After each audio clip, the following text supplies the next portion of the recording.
dito sa inyong tanan.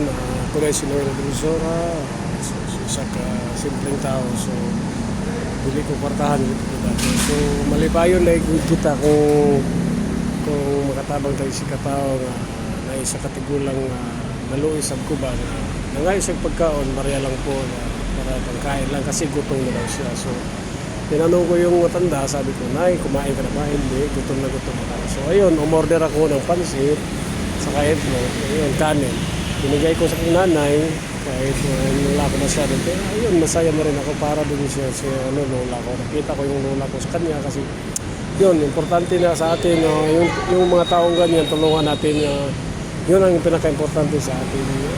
Yung bukal sa puso natin na tumutulong tayo ng tao na walang kapalit.